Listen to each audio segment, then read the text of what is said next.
What's going on, guys? Welcome to Everything Always. My name's Michael Roman, aka Allfires, and it appears as though maybe an employee at one of the licensed Marvel stores got a little carried away when making the landing page for their Deadpool and Wolverine merch, because in a synopsis that has now been taken down, we got a ton of new details about the plot of Deadpool and Wolverine, stuff they had gone to great lengths to hide from the first two trailers, but now was on full display, and for a good chunk of the day yesterday on the landing page on their website. That is, of course, before it was taken down, but alas, the internet never forgets, and we have the screenshot. We're going to read through and break down the synopsis in full. Guys, the details are absolutely bonkers, and I specifically pointed out they hid this stuff from the trailer, so we will issue the normal spoiler warning just in case you want to make a last-minute U-turn. We're going to read through, break down, and of course I will annotate where I can this brand new synopsis and insane plot details for Deadpool and Wolverine. But first, if you could grab the subscribe button. We do daily Marvel content at the channel, and that's all we do. Everything from official Easter egg breakdowns, trailers, and reviews to the occasional industry insider report and everything in between. So if that sort of thing's for you, hit the subscribe button, leave a comment down below. That will automatically enter you to win our ongoing PS5 giveaway.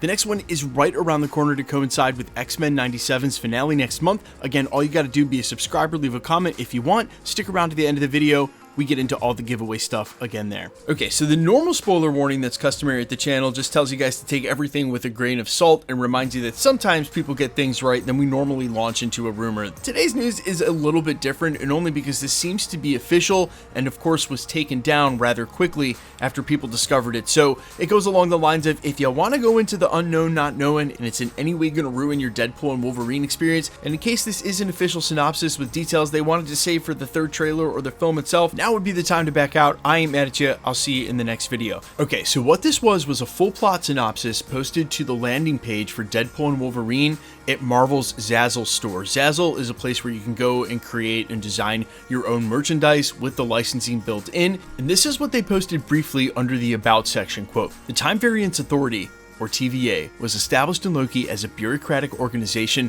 that preserves the sacred timeline and monitors multiverse anomalies. But does the TVA, even with its power to manipulate space and time, know what it's getting into when it recruits Wade Wilson, aka Deadpool?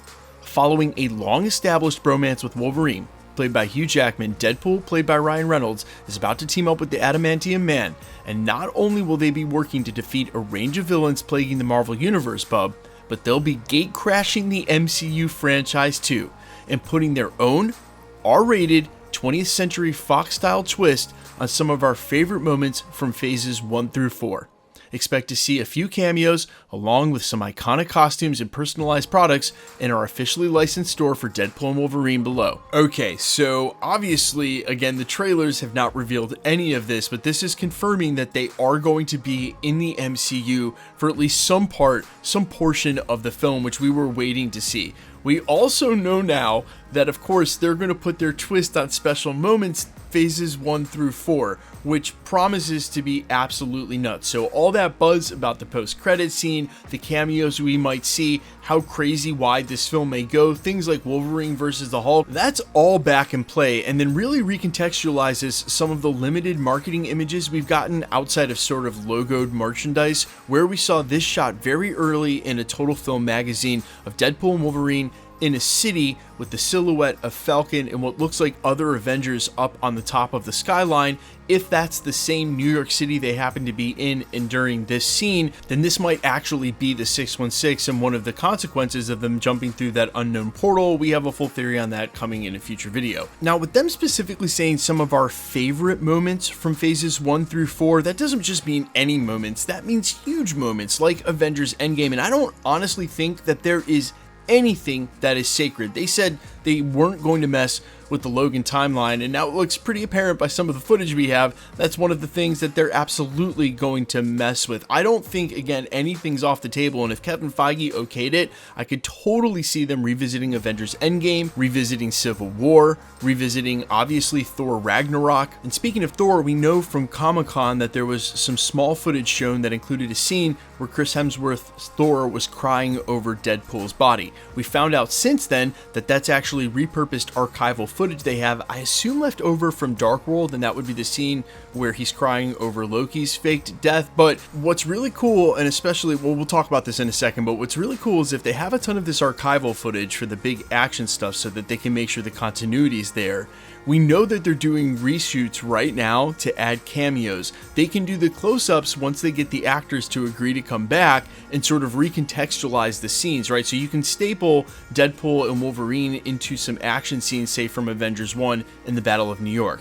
But then if they get Chris Evans, if they get Robert Downey Jr. for some close cut-ins in interaction, right, then it's not so obvious that they're stapling in. And with a mix of that, and knowing they're doing reshoots to add cameos right now, I wonder if these newer cameos are for this specifically and not the sort of Fox returning characters, because so much of that stuff was shot really early on last year as we headed into summer.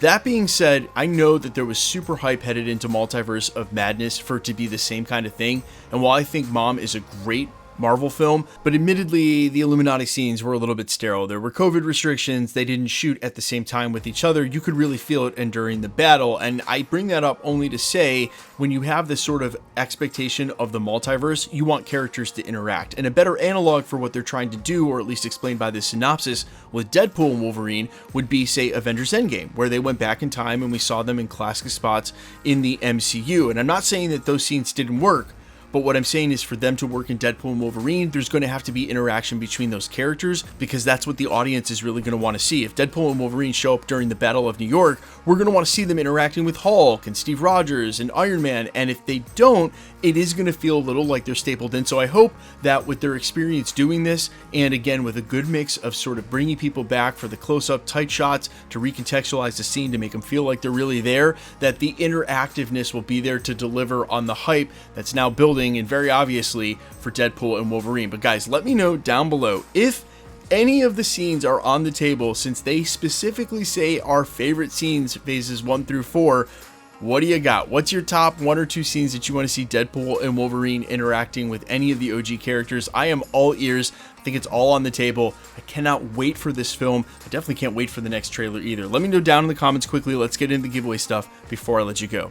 Okay, so we're still giving away PlayStation 5s at the channel, and the next one is just weeks away to coincide with the finale of X-Men 97. After that one's done, the next PlayStation will be with the release of Deadpool and Wolverine in months from now, but in between now and then, we're going to do some giveaways for comics, and then tickets when we get close to the film's release.